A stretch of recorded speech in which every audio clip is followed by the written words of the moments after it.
Donc, on peut passer à un autre joueur. Je pense qu'on va commencer à monter en gamme puisqu'on est sur Serge Ibaka. Que Ouais. toi, tu avais deuxième, troisième, c'est ça, dans ton classement? Troisième, mais vraiment dans un groupe commun avec Gordon Hayward. Ouais, un peu en compétition avec Gordon Hayward pour aujourd'hui. Donc Serge Ibaka, 10 saisons sur la décennie, 13 points de moyenne, quasiment 30 minutes de jeu par match en moyenne sur la décennie, c'est quand même pas mal. Plus de 21 000 minutes, pardon, ce qui est le 17e meilleur total de la décennie, donc incroyable longévité, et c'est même 735 matchs, c'est le 5e total de la décennie. Donc c'est quand même pas mal en termes de longévité et de durabilité. Et on est encore sur la décennie où il n'a pas trop de problèmes de blessures, pardon. Et puis donc le titre NBA en 2019 avec les Raptors évidemment, et 3 fois en All Defensive First Team, c'est quand même pas rien. Ouais. 2012, 2013 et 2014. Alors, pour les comparaisons NBA Draft, on va rire aussi. Eux, ils avaient parlé de Sean Kemp, du coup, pour Serge Ibaka. Oui. Voilà, alors le côté physique explosif peut-être, mais peut-être pas le jeu qu'il y a derrière. Ouais. Le jeu offensif. Du côté Draft Express, le meilleur scénario possible pour eux, c'était Tyrese Thomas. Bon, voilà. Et puis le worst, c'était Maceo Baston. Est-ce que tu te souviens de Maceo Baston? Le nom me dit quelque chose, mais je connais pas, non. 58e pick de la draft 98. Alors là, voilà, moi, moi ça me dit rien du tout. Pour les surnoms de Basketball Référence, ça y est, on a un peu des trucs de ce côté-là. Alors, on a Iblaka, évidemment, pour ses blocs. Alors, on en a un, j'ai jamais entendu parler. Mafudzi Chef. Voilà, je sais pas.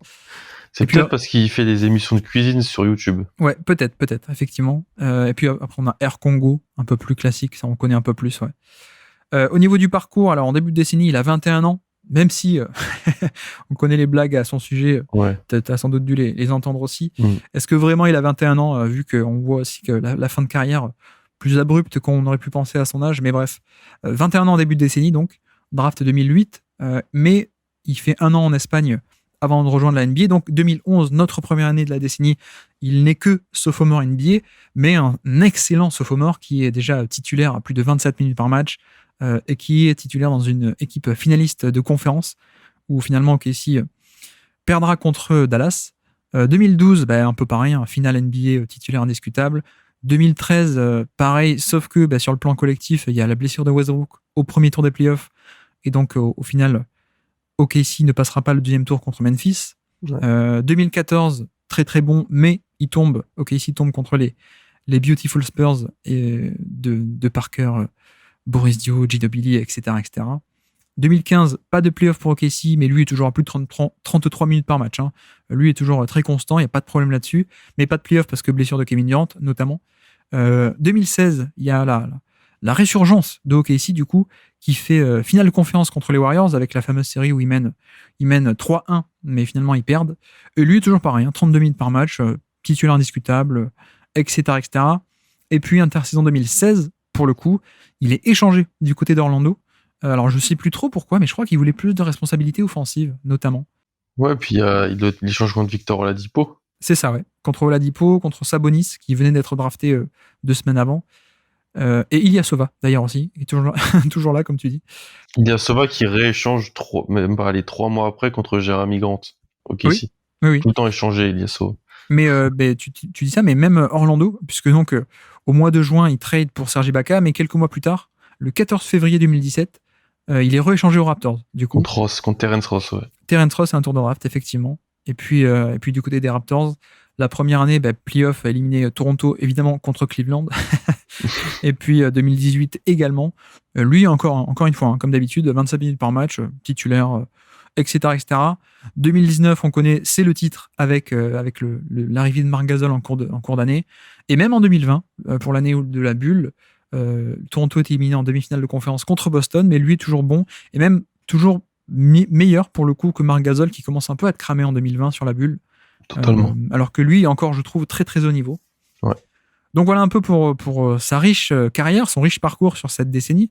Vraiment un monument de longévité et de assurance touriste, que j'ai un peu envie de dire.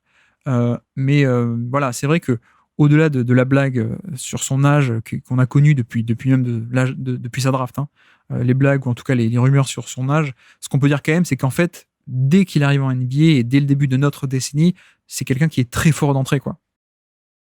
Je pense qu'il est sous-coté historiquement, Ouais. Serge Ibaka.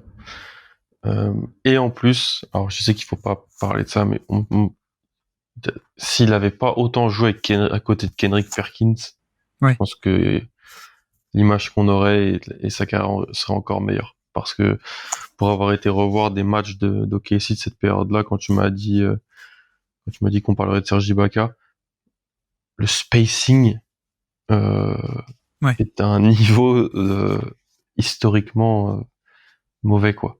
Oui, j'ai Perkins. revu les finales de conférence 2012. Pourtant, c'est le haut niveau. Hein. Finale de conférence 2012, il n'y a pas de spacing, quoi. C'est incroyable. Et même 2016, ils arrivaient à mener 3-1 contre les Warriors avec André Robertson, avec Steven Adams qui joue 30 minutes. C'est-à-dire que il y a 2 total non-shooters. Westbrook n'est pas en plus un énorme shooter, donc KD doit faire des miracles et il en fait sur le début de série.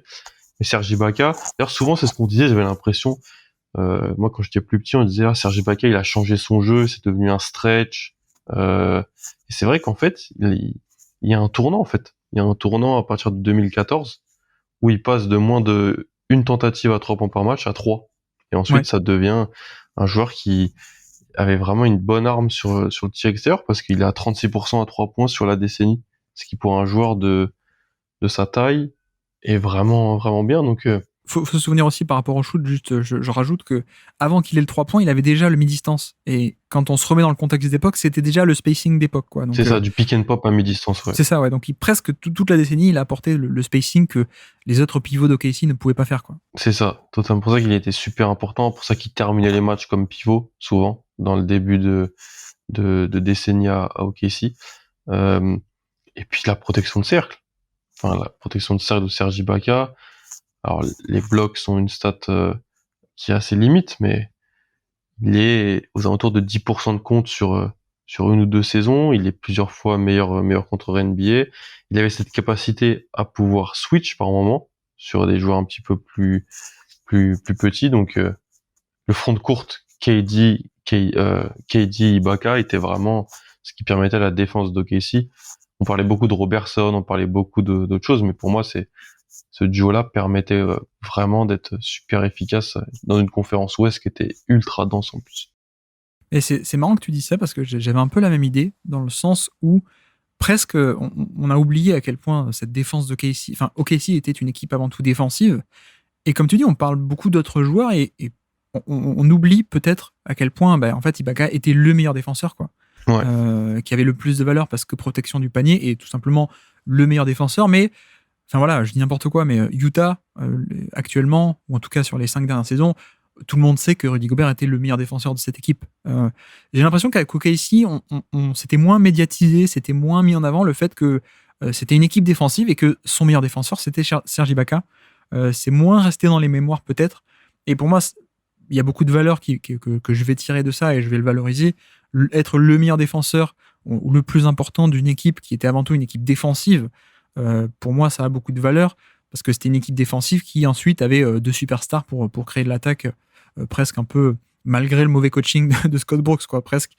C'est un peu ça l'idée. Et malgré sa position, entre guillemets, de poste 4, et c'est peut-être ça aussi qui a nuit à son image, mais malgré sa position de poste 4, c'était lui le vrai rim protector de KC. Il n'y a pas de débat avec Perkins. Il n'y a pas de débat non plus, je pense, avec Steven Adams ensuite. Donc il y a ce côté défenseur ultra valuable. Il y a la longévité assez incroyable. Il y a le spacing, tu en as parlé, à 3 points, mais même au début, un peu à mi-distance. Et puis surtout, excellente valeur en playoff. Contrairement à des Perkins, contrairement à des Adams, même qu'on peut dire, contrairement même à Robertson ou d'autres, vraiment, parmi les intérieurs rim protector de cette décennie, c'est quelqu'un dont la valeur se transposait à 100%, parce que comme tu dis, il y avait à la fois rim protection, le switch, en tout cas la mobilité, parce qu'en début de décennie, le switch, on s'en fichait un peu, mais la mobilité en tout cas, pour survivre, et surtout en fin de décennie, mais il a fait des playoffs en fin de décennie, il était encore mobile et ça passait, valeur donc transposable en défense, et à ça on peut ajouter aussi le shoot, qui faisait que c'était un joueur viable, contrairement à d'autres défenseurs qui sont peut-être très mobiles et très valuable, mais qui n'ont pas le shoot et qui sont pas non plus des attaquants très viables en attaque, lui il avait ça, il avait le shoot, qui n'était pas à un niveau de fou, mais qui était largement suffisant. Et puis le catch and finish, évidemment, à l'intérieur. Donc voilà, un profil très complet, et encore une fois, avec une valeur qui se transpose totalement en playoff à 100%. Donc ça, pour moi, c'est assez important. Et puis pour ajouter aussi peut-être un peu, c'est pas tout et c'est pas parfait, mais c'est au moins un petit indicateur de certaines stats un peu avancées en défense, notamment sur Basketball Index, un site de stats avancées. Ils ont ce qu'ils appellent, alors leur métrique, ils l'ont appelé le LeBron, alors c'est un acronyme pour je sais plus quoi, Luck Adjusted ou je sais pas quoi. Et bref, donc le defensive LeBron, une stat all-in-one qui essaie de donner l'impact défensif, il est deuxième en 2011, c'est quand même pas mal, 13e en 2012, 7e en 2013 et 18e en 2014. Donc on a clairement 4 années dans le top 20, voire même 2 sur 4 dans le top 10. Il fait 3 fois All Defensive First Team. Je pense que c'est le joueur donc, qui a fait 3 All Defensive First Team dont on parle le moins, j'ai l'impression. Clairement. Donc voilà, pas mal de choses qui font que pour moi, effectivement, je vais l'avoir très haut dans le classement, avec en plus ce truc où son déclin arrive à la fin, après notre décennie, donc ça aide aussi. Ouais, parce que 2018-2019, le titre de Toronto, donc comme tu dis, ils vont récupérer Marc Gasol, il passe en 6e homme, quasiment un peu en sortie de banc. Ouais. Parce que le front de courte, c'était Kawhi, Siakam, Gasol. Mais en fait, il joue encore 21 minutes en playoff, en fait. Ouais. En étant 6e homme. L'année d'après, dans la bulle, il joue 23 minutes en playoff. Il a 51% à 3 points sur 4 tentatives. Je me rappelle de cette série contre Boston, il met tout à 3 points. Dans une pick and pop face au cercle, des choses simples, mais qu'il maîtrisait vraiment. Et en fait, lui, la décennie, elle est pleine, en fait.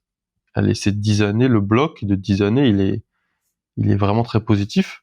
Après, il part aux Clippers, là, on sait pas trop ce que va devenir sa carrière, mais après, on est hors décennie, voilà. Pour son déclin, on est hors décennie, quoi. C'est ça. Mais je trouve qu'en fait, c'est intéressant, l'exercice que tu proposes est aussi intéressant. Pas de réhabilitation, mais de se rappeler qu'il y avait quand même des joueurs dont l'image, et quand on repart sur le profil basket référence, quand on repart voir du contexte, revoir un peu de films, qui sont, et c'est d'ailleurs vrai pour toutes les époques et sans doute pour tous les sports, qui sont totalement sous-médiatisés ou sous-évalués, en fait. Parce que, tu l'as dit, il fait 3-4 saisons élites défensives, mais on part pas de Serge Ibaka comme un des meilleurs défenseurs de la décennie. Ouais. Après, il fait entre 2015 et 2020, il est plus au même niveau. Il est encore très bon, je veux dire. Avec encore une fois cette transposabilité de son profil défensif qui est hyper intéressante dans une époque où le switch commence à exploser. Lui, il est encore là, quoi. Il a plus l'explosivité et l'impact d'élite, d'ultra élite qu'il avait première moitié de décennie, mais deuxième moitié, il est encore au niveau, quoi. C'est pas une chute de niveau un peu comme Tyson Chandler, hein, d'ailleurs. Donc voilà. Et du coup, dans le classement, tu l'avais mis à peu près à quel niveau ? En fait, c'est assez fou, hein, mais je l'avais devant Garnett, en fait. Ouais. Est-ce que tu l'avais donc entre Joel Embiid et Garnett, c'est ça ? C'est ça. Garnett qui est peut-être mon joueur préféré, mais si on parle de décennie 2010, je pense que j'aurais Ibaka juste derrière le duo Jokic-Embiid, en fait. Et là, c'est vraiment philosophique. Je vais quand même plus sur le prime, les pics de Jokic Embiid, plus que sur la longévité d'Ibaka. Mais j'aurais Ibaka vraiment très très haut, en fait. Je crois que ça fait 3 intervenants sur 3 dont le joueur préféré est Kevin Garnett. On va voir si la série se poursuit. Bref, non, alors moi je l'avais un peu dans les mêmes eaux. Je crois que j'avais même encore au-dessus. J'avais au-dessus de Joel Embiid, moi, carrément. Parce que encore une fois, Joel Embiid, attention au biais de mémoire récente à pas prendre en compte le 2021-2022, et surtout, Joel Embiid, c'est 6000 minutes sur la décennie. Donc malgré un peu le côté, il est plus transcendant en défense qu'Ibaka. Il est évidemment un go-to-guy offensif pendant 2-3 ans du côté de Philadelphie. Mais pour moi, la longévité, elle est telle que j'ai envie de mettre Ibaka au-dessus. Okay. Je ne mettrai pas au-dessus de Nikola Jokic, parce que Jokic a quand même 4 saisons en tant que leader offensif et enfin voilà. Mais moi je le mettrais entre Jokic et Embiid. Okay. Je sais pas si ça te va. Ouais, bien sûr.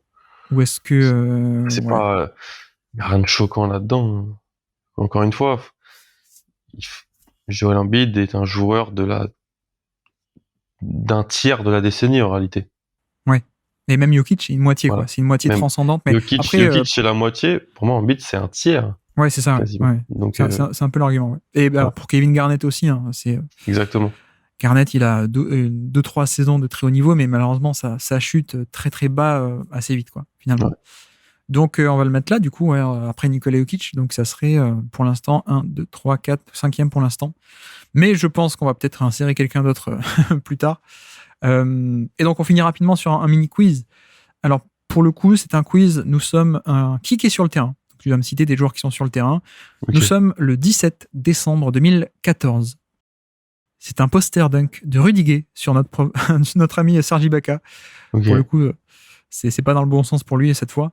Est-ce que tu es capable de me citer des joueurs qui sont sur le terrain au moment du dunk de Rudy sur Serge Ibaka? Mais c'est Rudy avec Toronto ou Sacramento? C'est Sacramento. Ouais. Sacramento contre OKC. Ok. Ouais, donc déjà, bon, OKC. Facile. Ouais, Russell Westbrook, ouais. Kevin Durant. Ouais. Pivot classique aussi. Hein. Perkins. Voilà, le 4e larron, ça doit être Kevin Martin. Non, peut-être pas. Non, il est en sortie de banc. Alors, c'est quelqu'un qui a fait partie de l'échange de James Harden. Ok, Jeremy Lamb. C'est Jeremy Lamb, effectivement. Jeremy Lamb. Et alors, côté Sacramento, oula, alors là... Là, on va s'amuser. Ouais, parce que de mémoire, c'est moche. Ouais. Alors, si tu veux, je vais t'aider. On a Rudy Gay, évidemment. On a un top pick. DeMarcus Cousins, déjà. DeMarcus Cousins n'est pas sur le terrain. Ok. Donc, c'est là où je suis un peu Donc, il y a Jordan Thompson, peut-être. Jason Thompson n'est pas là. Thompson. Okay. Non, il n'est pas là. Puis je me trompe de nom. Par contre, on avait quelqu'un donc drafté très haut en 2013. Oui, Ben McLemore. Ben McLemore, effectivement. On avait un autre, quelqu'un qui a drafté très très haut, mais pas par Sacramento, par Minnesota. Derrick Williams. Derrick Williams est sur le terrain. Il était déjà dans des projets de relancement de Derrick Williams. Exactement. Je crois qu'on était un peu un an après son échange d'ailleurs. Alors il n'y avait pas Jason Thompson, mais il y avait un poste 4, un peu défenseur effectivement, alors qui est passé par Brooklyn, qui a une énorme barbe, qui avait des très longs bras. J'adore. Comment il s'appelle? Reggie Evans. Reggie Evans, effectivement. Le rebondeur fou. Ouais, qui tous les matins, il devait manger 5 kilos de viande crue et de la Red Bull. Il n'y a pas Isaiah Thomas? Non, il n'y a pas Isaiah Thomas, parce que ça, la saison 2014-2015, il a Phoenix, mais donc c'est son remplaçant, quelqu'un qui était... Alors, il a fait pas mal d'équipes, et je crois que là, ça fait 2-3 ans, il a arrêté très jeune, et il a arrêté pour des raisons religieuses, je crois. Et... Ah oui, Darren Collison. Darren Collison, effectivement. Donc sur le terrain, Rudy Gay, McLemore, Derrick Williams, Reggie Evans et Darren Collison. Quel spacing incroyable. Superbe équipe de Sacramento. Et bon, effectivement, DeMarcus Cousins, c'est sur le banc. Il y a peut-être déjà même sur le banc Cousins, Fred Hetz, Toscas et compagnie. Oui, effectivement.